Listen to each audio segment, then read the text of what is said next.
After a long bath, I came out drying myself. It was a Tuesday, and I had about 45 minutes to get dressed and set for work. I stood in front of the mirror, admiring my beautiful self. And suddenly I became confused. I could see me, and yet it wasn't me in the mirror.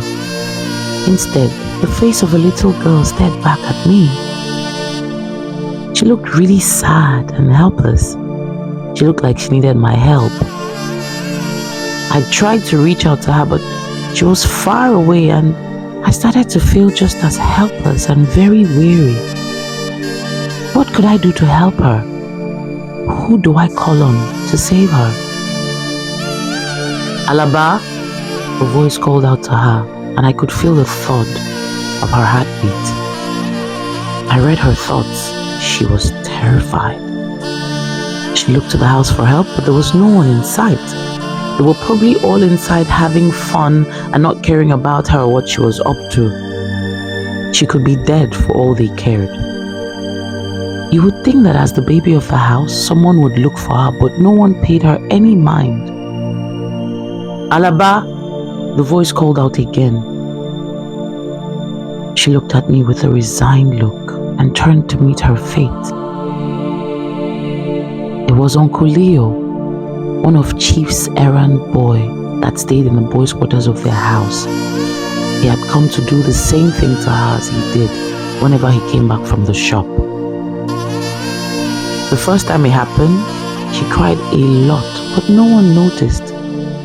And then she began to like Uncle Leo because he was the only one who paid any sort of attention to her and bought her lots of gifts.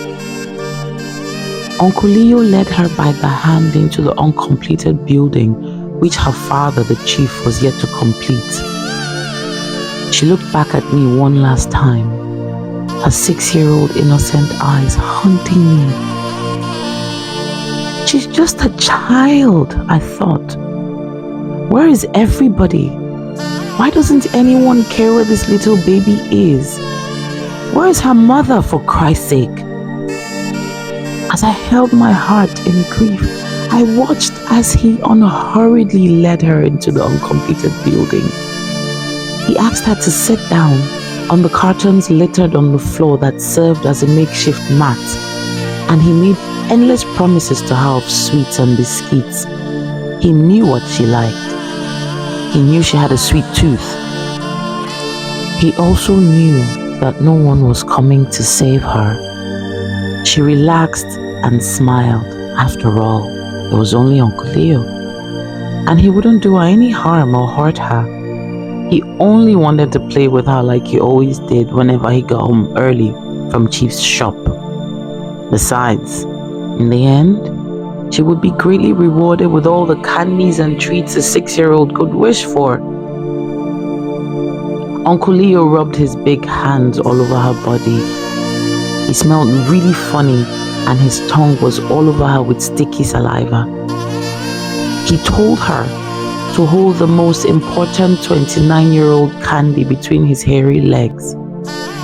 She obeyed, like she always did, and he was ecstatic. She no longer refused because the first time she tried, he was visibly angry with her, his face contorted into something that seemed very fearful to her. He refused to give her any cookies or treats, and he topped it by not speaking to her for what seemed like a year. He asked her to kiss it.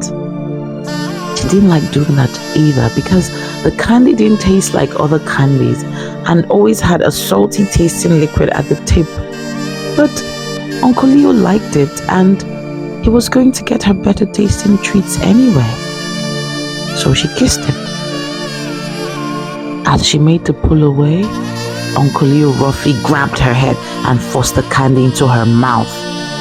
He had never done that to her. He was usually so gentle, and she never went past the tip, but this hurt her throat so much she started to cry. She wanted her mommy. Thankfully, he stopped. and he pushed her on her back and went into her. It was painful. She didn't like it, but it was also familiar with Uncle Leo, and she had learned to block it out of her mind, focusing instead on the candies and treats that would follow. I felt someone hold me from behind and I jerked. I hadn't realized I had been standing in front of the mirror for that long. Like in a daze, I turned and smiled to my love, who had become my life, and he smiled back at me, causing me once again to forget the nightmares that troubled me during the day.